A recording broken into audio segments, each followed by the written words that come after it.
Your Excellencies, welcome to Excellence, bienvenue à la cérémonie de clôture du Forum d'affaires. Nous avons eu plusieurs discussions qui continueront. Donc, Son Excellence William Ruto, le président de la République du Kenya, et Son Excellence Emmanuel Macron, président de la République française. Donc, bienvenue à cette session de clôture du Forum d'affaires. Nous allons procéder directement au discours. Donc, nous allons donner la parole à Son Excellence William Ruto. Un applaudissement, s'il vous plaît. Merci. Excellency. Thank you.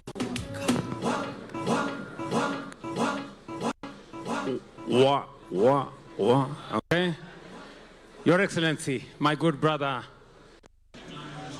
Excellence, mon cher frère, président. Chair of the Africa Forward Summit 2026. Excellencies, heads of state and government, honorable ministers, captains of industry, distinguished delegates, business people, entrepreneurs, innovators, ladies and gentlemen, we gather here in Nairobi at a very defining moment for this continent of ours and for the future of global partnership. On behalf of the government and people of Kenya, I warmly welcome all of you to this city of Nairobi. Welcome. This city builds very strong foundations established by what was successfully done by Inspire and Connect Business Forum that was the precursor for this meeting we are having here today. Throughout today, engagements here, I am told, have been witnessed more productive business engagements and deliberations. We have witnessed connections. We have witnessed exchange. We have witnessed the power of culture, sports, enterprise, and people-to-people engagement coming together to reflect the growing dynamism of Africa-France cooperation. These interactions have reaffirmed our shared commitment to deepen economic collaboration, expand trade and investment, strengthen cultural ties, and advance a partnership grounded in mutual respect, shared prosperity, and common ambition. This forum has renewed the spirit of engagement between Africa and France and strengthened the foundation upon which a new era of strategic cooperation can now be effectively built. As business leaders, investors, innovators, and policymakers from Africa, France, and beyond gather here today, the depth of today's conversation and the quality of engagement have demonstrated one thing very, very clearly. The opportunities for collaboration between Africa and France are immense, diverse, and transformational. Africa continues to consolidate its position as one of the world's most attractive investment destinations, supported by improving macroeconomic fundamentals and sustained economic growth. In 2025, the continent recorded economic growth of 4.2%, up from 3.5% in 2024. This progress is being driven by stronger macroeconomic stability, expanding domestic demand, infrastructure development, increasing investment flows, demographic strength that we have in our young people, and the continued diversification of Africa's natural and economic resources. Together, these factors are enhancing the continent's competitiveness and reinforcing Africa's emergence as a strategic frontier for global business, industrial expansion, and long-term growth. This morning, my brother, President Macron, and I were in a youth summit right here in this compound. And I remember one young person saying, look, it's no longer looking west or looking east, it's looking forward. And forward is actually looking south. That's what I was told this morning. And I guess that's why we are in this great city of Nairobi, one of the diplomatic hubs in the global south. The success of Africa's continental integration agenda, as envisioned under Africa's continental free trade area, will depend on quality infrastructure, strategic investment, strengthened partnership, and joint ventures, expanding trade and meaningful technology transfer capable of accelerating intra-Africa commerce and, of course, economic transformation. Regional economic blocs, including the East African Community, COMESA, and SADC, under the tripartite framework, present extraordinary opportunities for investment, industrial expansion, and regional value chain development. Together, these regional frameworks represent a combined market of more than 800 million people across 29 countries and account for 60% of Africa's gross domestic product. This is not only a market of scale, it is a market of momentum. Excellencies, the global economy is undergoing profound realignment. Supply chains are shifting. Capital is repositioning itself. Nations and industries alike are seeking resilience, sustainability, efficiency, and stability. Africa, and indeed Kenya, stands at the center of this transformation. Our strategic location, vibrant private sector, improving a macroeconomic environment, youthful and innovative workforce, and expanding green energy infrastructure continue to strengthen Africa's integration into global value chains and support regional industrialization. Kenya in particular has made significant progress in expanding export processing zones and special economic zones that continue to provide attractive incentives for investors and an enabling environment for business.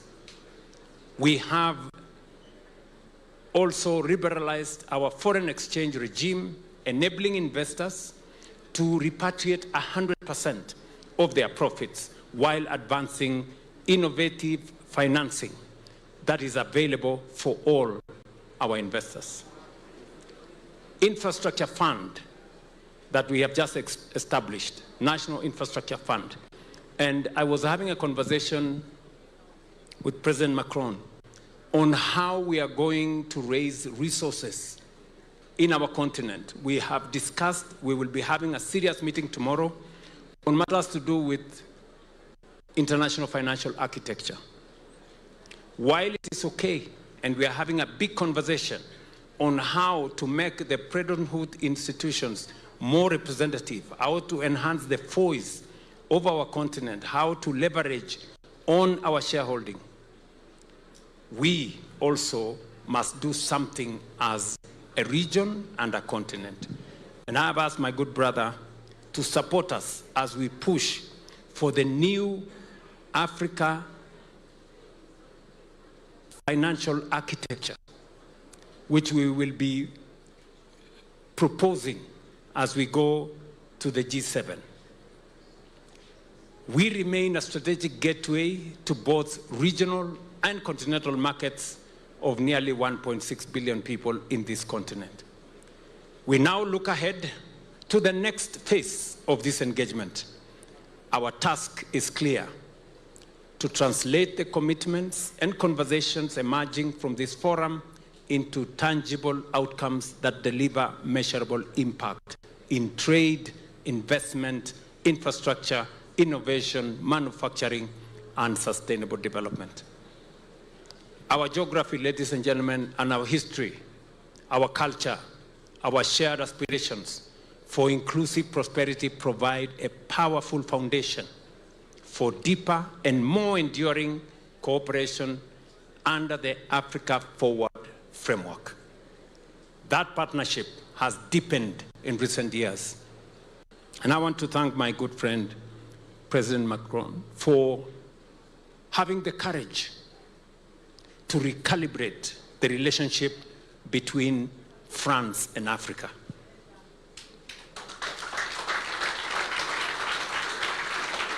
You know, and I want to tell President Macron that what you have done is the right thing to recalibrate our relationship. You understand very well that this is a continent of tremendous opportunity, resources, and wealth. And what we are doing as leaders in this continent is not to look for aid anymore. It's not to look for loans anymore. We want to have a balanced conversation. We want to have a mutually beneficial conversation. And this conversation is going to be about investment. We have ideas, we have resources, we have assets, we have our human resource, and we are ready to engage in a manner that is beneficial to France and is beneficial to us. We no longer want a relationship that is one-sided. And this is why this France-Africa Summit in Nairobi is different. We are shifting. The reason why it is being held in an Anglophone country is because we want inclusivity. We want those of us who are Anglophone to feel as part of this relationship as those who are Francophone, because we are one continent and we are one people. And we want that relationship to be a relationship of shared responsibility. We too have responsibilities. The same way our partners and friends have responsibilities. So we must appropriate our responsibilities. We must do our part as everybody else does their part. So congratulations, my good friend Macron. We will be going to the G7. And I will be asking my brother, as the leader of the G7 from June this year, to help us position this continent appropriately. We want two very important things. Number one, we want a functioning, representative, fair, international financial architecture. One that recognizes our opportunities, one that does not unfairly judge African economies. We want a fair credit rating mechanism that does not disadvantage our economies. And we will prosecute our case and do so efficiently. Number two, we want to make sure that the global financial architecture respects the voice of 1.4 billion people living in this continent. For far too long, we were part of others. We do not want to be part of others. We are a people, we are nations, and I know that President Macron is going to stand with us. I normally tease him, and I normally tell him, when he speaks, he's the only person in the G7 who speaks the language of Africans. And Mr. President, I say this without fear of any contradiction because I have engaged with you and I know where you stand. So I want to say to all of you, congratulations, ladies and gentlemen in this room. Now listen, the business people. You guys have a lot of money. You know? You guys are stranded with a lot of money, and we are stranded as, in government with a lot of projects.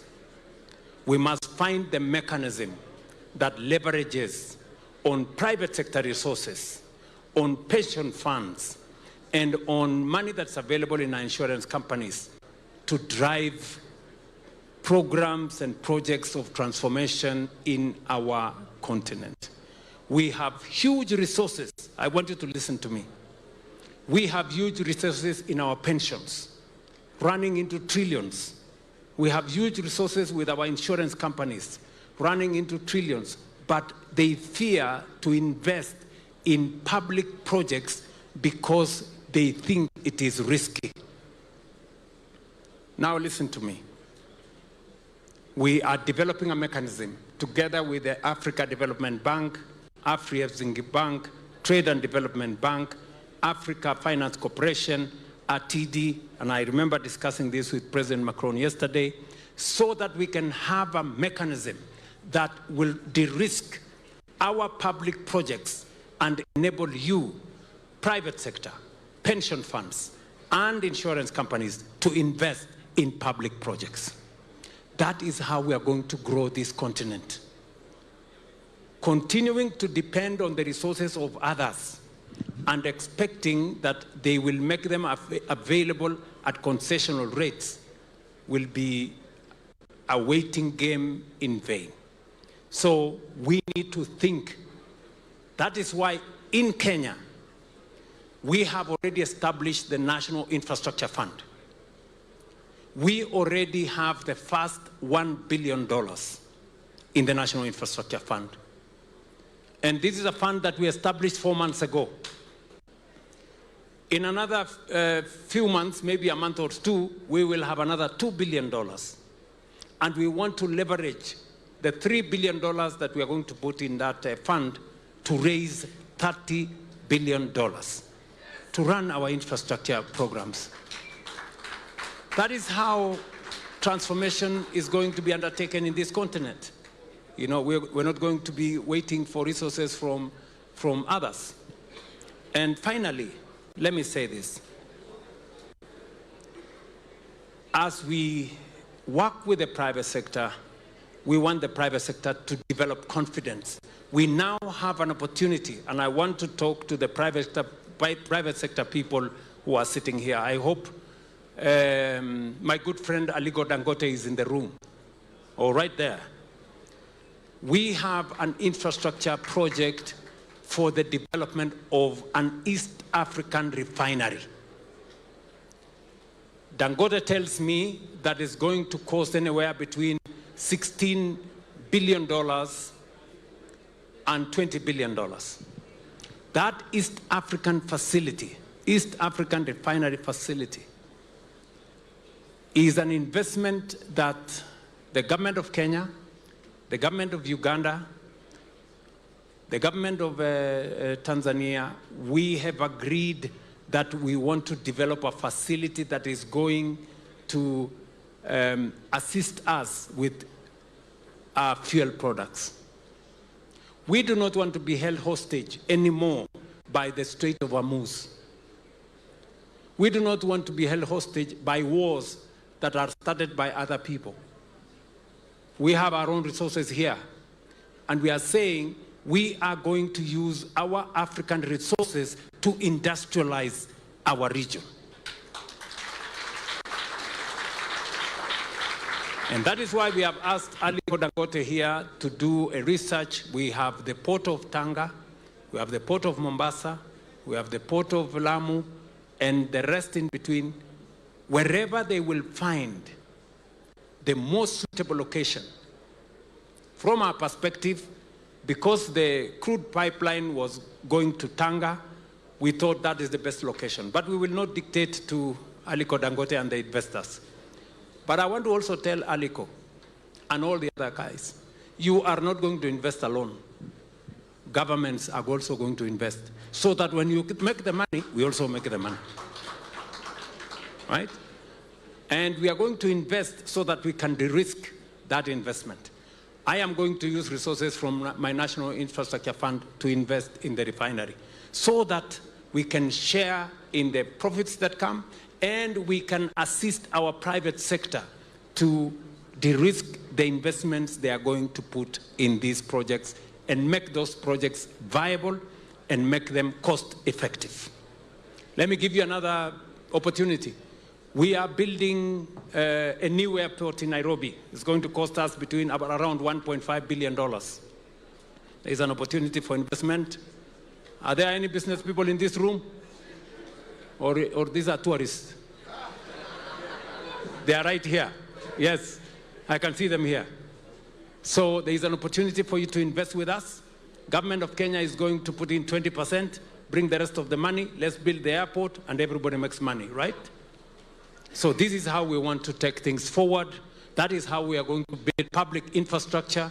That is how we are going to use private-public partnership to drive African transformation. And that is what we are going to do going forward.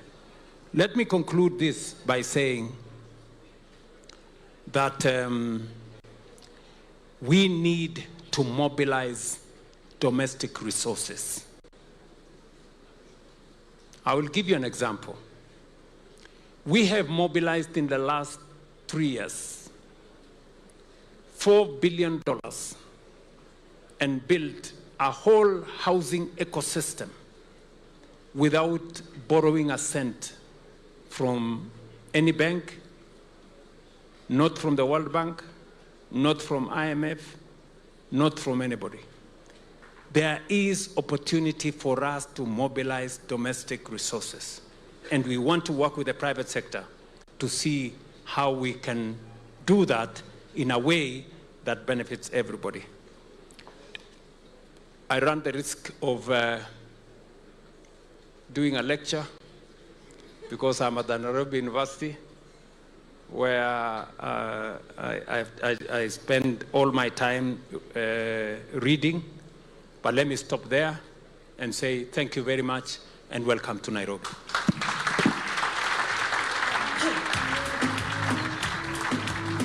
Great. Now it's my moment to invite my good friend and brother, the President of France, Emmanuel Macron.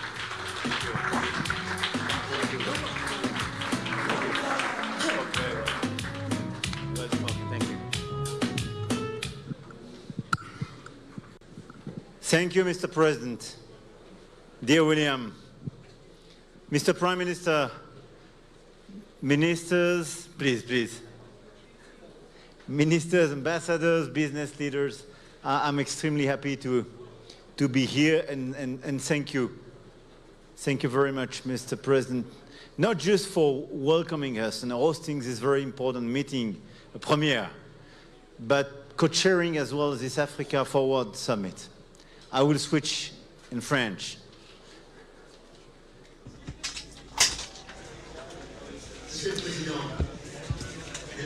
Dear President, ladies and gentlemen, we're very pleased, along with the Kenyan presidents, to be able to conclude here today. I know that there will be panels following these speeches, and other colleagues will also take the floor and discuss the future, and this will definitely take place. But I would like to say just a few words as relates to my belief in what President Ruto said, but also to enable you to measure collectively what this summit represents. When there is usually a France-Africa summit, that's what it was called Africa-France, not Africa Forward. We would often begin with the heads of state and government, and there was sometimes the involvement of business leaders. Sometimes we had separate business forums, but mainly it was in the hands of leaders.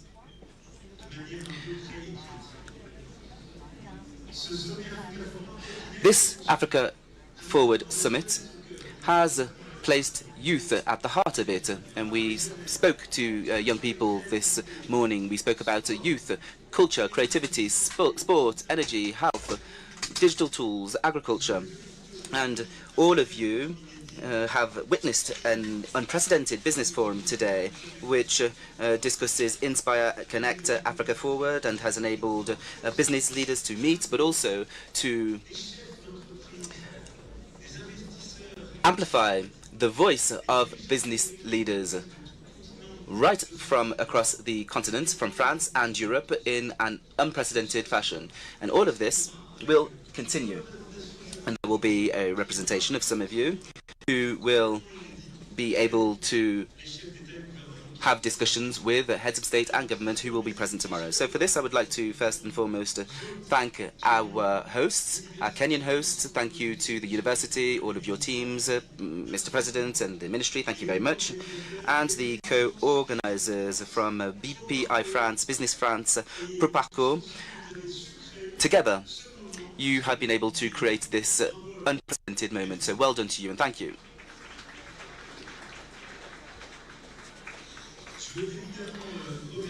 I would also like to thank all of the entrepreneurs who were mobilized, MEDEF, CCE, CCEF, SIA, and Alpha. Thank you for their efforts and their contribution. And this will also enable us to benefit from our day tomorrow. Thank you very much to all of you. Africa Forward, Inspire and Connect.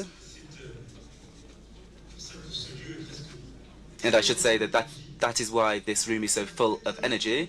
We were expecting 2,000, 2,500 participants, and there are roughly 7,000 of you. This is unprecedented. I've never seen such a business forum with as many participants. This is a clear mobilization with representation from civil society, entrepreneurship, with experts from all walks of life who have, through the 30 panels, have organized around 4 forums: Build, Trust, Innovate, Connect.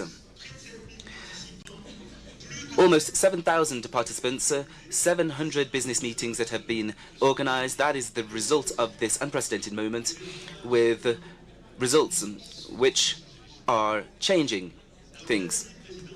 And as you said, Mr. President, and I think this is why we're here together, because we uphold the same vision. The partnership between France and Africa has very sound foundations. Many companies are present here today. Thousands of euros of cultural exchange, 5 million in terms of investment in Africa.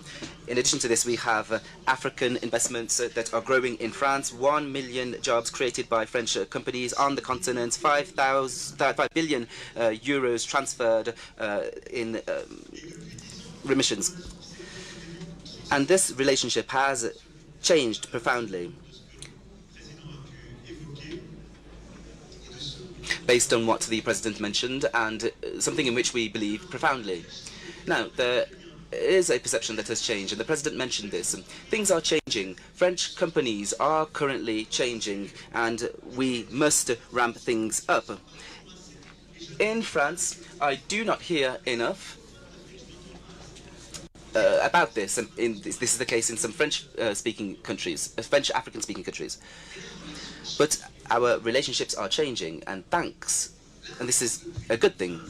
For 25 years, France has been present in Africa, and this is very normal, and it's a positive thing. France is present because for too long, too many people, and we need to say this, in large companies have thought that we are French, and therefore we have entitlement to everything.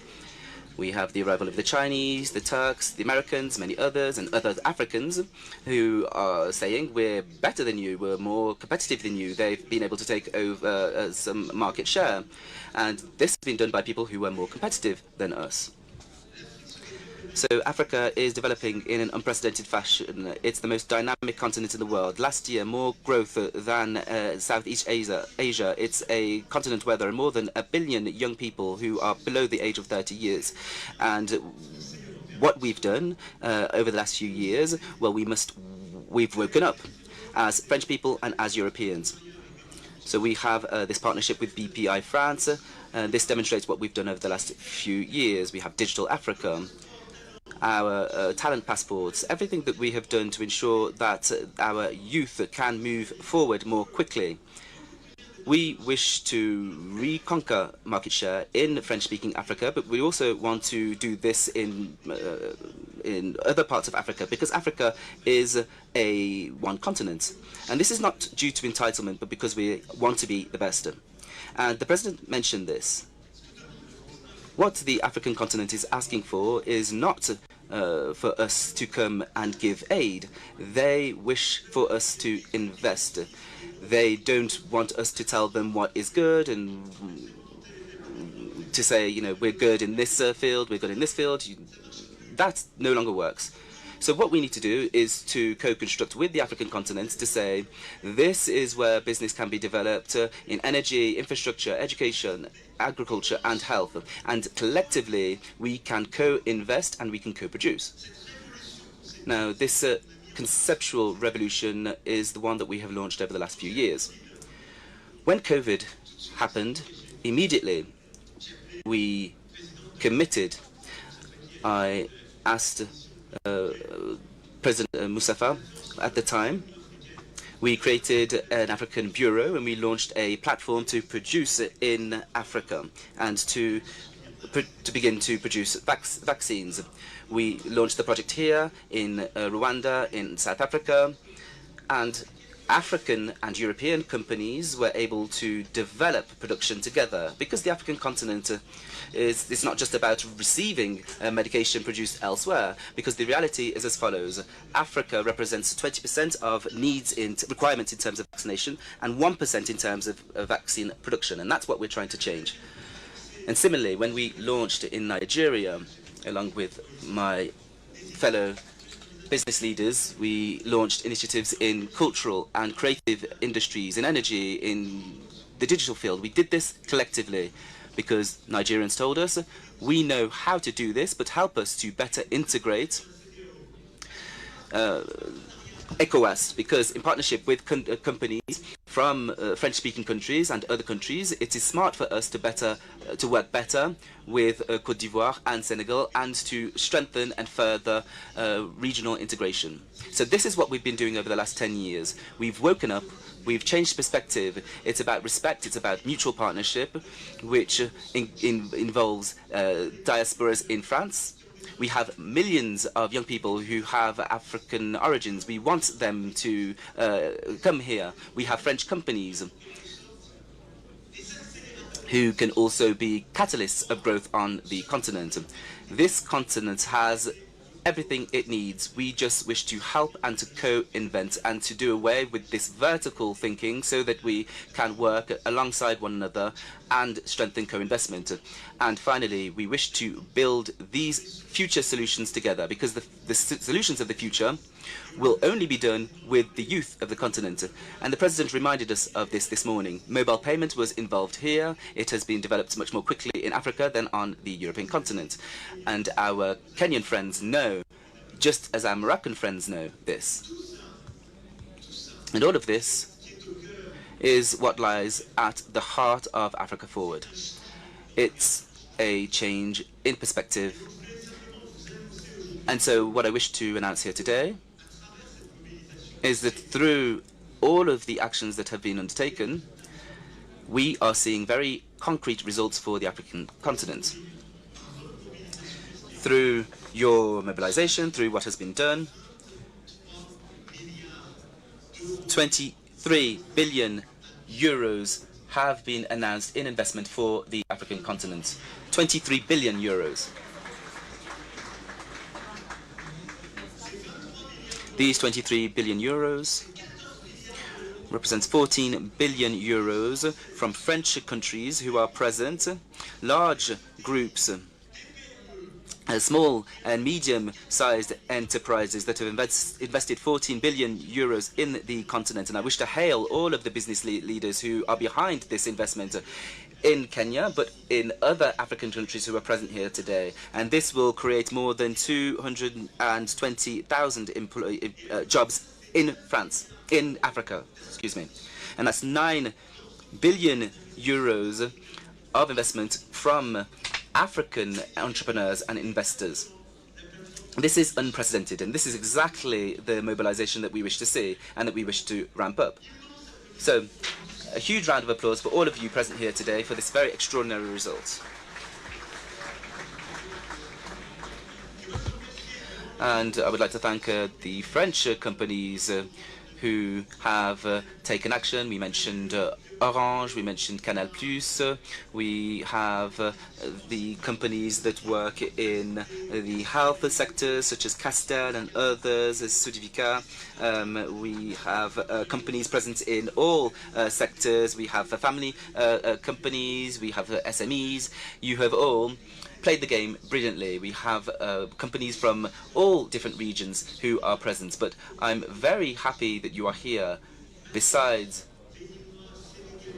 business leaders from Madagascar, Senegal, Nigeria, Morocco, I'm happy that we're building projects together because that is what the future is about. And I see this as well in a relationship of reciprocity.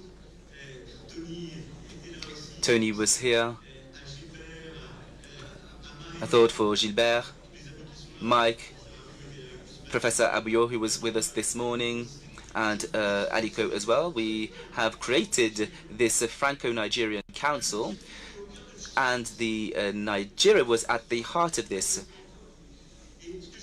And so, when it comes to bilateral relationships, I wish to see more African investors in France. It's not just about France coming to invest in the African continent, but we also wish for African business leaders to come and invest in France. And this will create that reciprocal relationship, free of complexes. Because, again, it's about changing perspective. But it's also a reality. There are investors and entrepreneurs on the African continent who are extremely innovative and ambitious, who help us change France and create jobs in our country. And this is the key of this reciprocal relationship. And this is what William mentioned just a moment ago. So, well done for all of these investments. And I would just like to dovetail off what President Ruto said as it relates to the future. So we have these tens of billions of investment and this change in perspective that we have seen over the last 10 years, but we want to go further than this. So what are the challenges that prevent Africa from succeeding? Well, we know what the challenges are. First, education. What Morocco has done is revolutionary. Prime Minister, what you have done under the authority of His Majesty the King is a model to be followed for the continent, for primary, secondary and university level education with brilliant results. These are the best results that we have seen. So this is an extraordinary model. Kenya is also doing remarkable things. Nigeria is also doing remarkable things. And we've seen this here. And that's why we began today with the President, with an investment from the AFD in engineering, AI, education, education, education. Now, energy.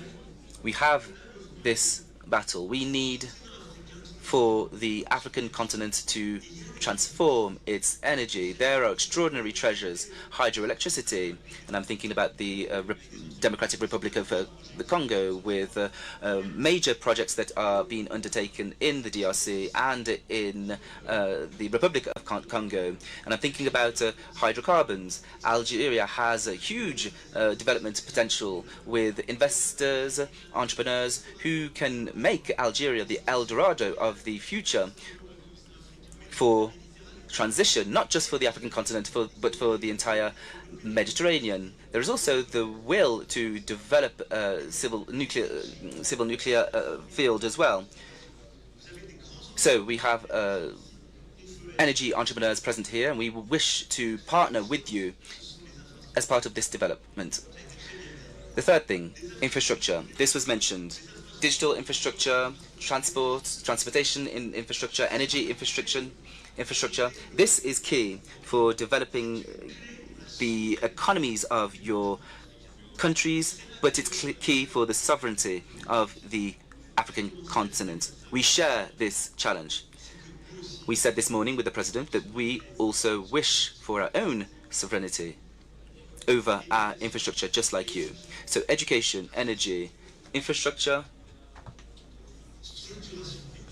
and a structured economy. That's the fourth challenge.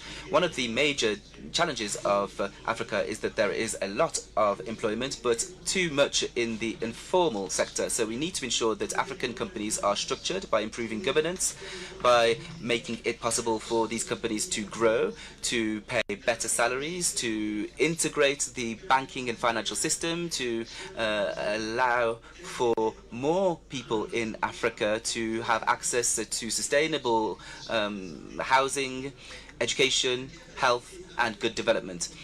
The ability to make Africa a more formal economy is the key, and that is where your governments can support you to structure these strategies. And the fifth and final factor is, in order to do this, we need massive investment, both public and private. And this investment strategy is the strategy that we are currently undertaking. So, in some ways, you have done your part with the announcements of today that 23 billion euros in investment from France in the African continent for Africa. But what we wish to do in the future, and as part of the G7, is to structure a framework of investment for the African continent. There is no reason for there to be so little private investment in a continent which is full of energy and youth, such as yours.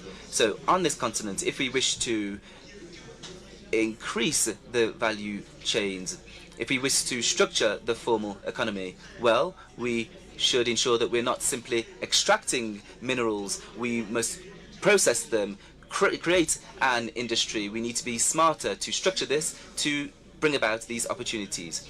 And for this, we need massive investment. And in order to have massive investment, we need to resolve the issue of ratings. We also need to ensure that we resolve how we deal with risk for non-African investors and also for African investors.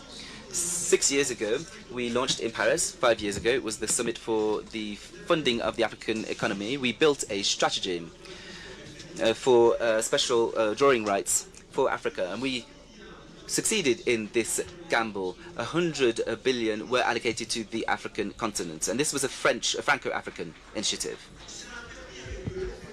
And this allowed us with the IMF to develop new projects alongside the states. And there were 10 or so programs, and this was unprecedented. Now, first step. Second step, in Paris in July 2023, William was there, other leaders were there. There was the Paris Pact for People and the Planet. And you say, well, okay, we need more levers. And we were both sitting at the same round table with the World Bank chairman, the Director General of the IMF, and we said, okay, we're going to increase the levers so that when we put more money in from the IMF and the World Bank, it generates the equivalent from the private sector. And so there was much more leverage, and there was a lot more money that came in. So there still is one problem that we haven't managed to overcome, and we have to find a solution to it before tomorrow, between tomorrow and Evian. Is that we have no real mechanism that guarantees the initial losses. So we have to find a new treaty that deals with the rating, the national ratings of the different countries, because the World Bank has made eligible guarantees until B-. They guarantee only countries rated B-, otherwise they cannot guarantee them. But we also need to have real mechanisms for covering the initial losses. And now we have quite a few mechanisms that can cover second-tier losses, but we have quite a few banks, investment funds, entrepreneurs, and others, sometimes African, but mostly non-African, who don't want to come and invest in Africa. So there is a solution, and the solution is here in Kenya. It's ATD. ATD, the African Development Bank president, came to see me and says, we must look into this. I mean, it works. It's to cover the first or initial losses. We're going to co-invest with you. We're going to join you and invest in the capital of ATD with our with our capital, and we're going to structure with our African friends and with William.